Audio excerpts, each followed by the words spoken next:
লোহিত সাগরে আগুন, ইসরায়েল ও আমেরিকাকে তাড়া করে ফিরছে ইয়েমেনের বিদ্রোহী যোদ্ধারা। মধ্যপ্রাচ্যের উত্তাল জলরাশি যেন রণক্ষেত্রে পরিণত হয়েছে। ইয়েমেনের সামরিক বাহিনী নিরবিচ্ছিন্নভাবে আঘাত এনে ইসরায়েলি এবং মার্কিন শক্তিকে অস্থির করে তুলেছে। এই যুদ্ধে কোনো বাঁধন নেই, কোনো দয়াও নেই। ইসরায়েলি সামরিক স্থাপনাগুলো কাঁপছে, মার্কিন যুদ্ধজাহাজগুলো দুলছে। এক মুহূর্তের জন্যও যেন কেউ নিশ্চিন্ত থাকতে পারছে না। ইউএসএস হ্যারি ট্রুম্যান এক সময়ের অতুলনীয় শক্তির প্রতীক। আজ হুথি রণতরী ও তাদের ক্ষিপ্রতা দ্বারা কেঁপে উঠেছে। একের পর এক ড্রোন ছুটে যাচ্ছে, ক্ষেপণাস্ত্র ঝরে পড়ছে যেন ঝড়ের মতো। ইয়েমেনের সামরিক বাহিনীর পক্ষ থেকে দাবি করা হয়েছে তাদের হামলা কয়েক ঘন্টা ধরে অব্যাহত ছিল।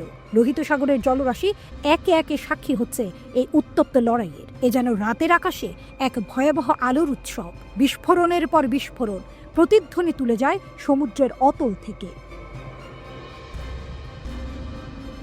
ইয়েমেনি বিদ্রোহী যোদ্ধারা একের পর এক হামলা চালিয়ে যাচ্ছে ইসরায়েল এবং আমেরিকার উপর। তাদের দাবি, ইসরায়েলি সামরিক স্থাপনাগুলোতে বড় ধরনের আঘাত হানা হয়েছে। এমনকি মার্কিন বিমানবাহী রণতরী ইউএসএস হ্যারি ট্রুম্যানও টানা আক্রমণের শিকার হয়েছে।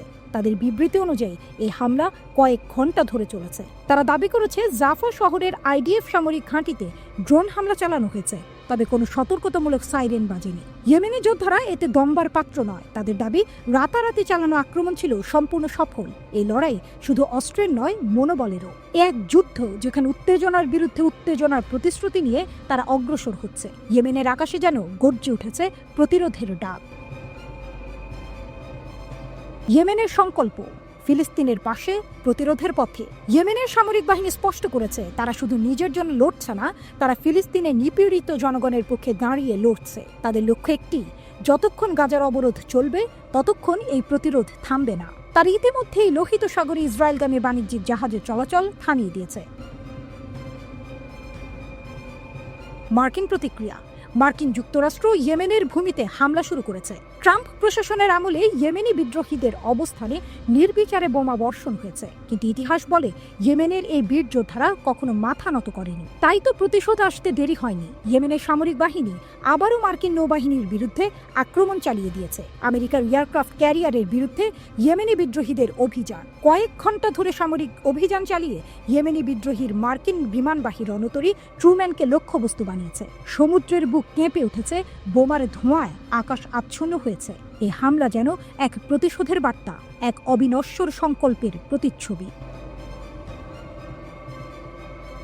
গাজার জন্য অবিরাম লড়াই। ইসরায়েলি দখলদারিত্বের বিরুদ্ধে ইয়েমেনি বিদ্রোহীরা তাদের অবস্থান আরও জোরালো করেছে। ইসরায়েলি শত্রুদের বিরুদ্ধে আমাদের লড়াই চলবে যতক্ষণ আগ্রাসন বন্ধ হয় এবং গাজার অবরোধ প্রত্যাহার করা হয়। তাদের এই ঘোষণা একটি চূড়ান্ত আহ্বান। এই যুদ্ধ কেবল ইয়েমেনের নয়, এটি পুরো জাতির লড়াই।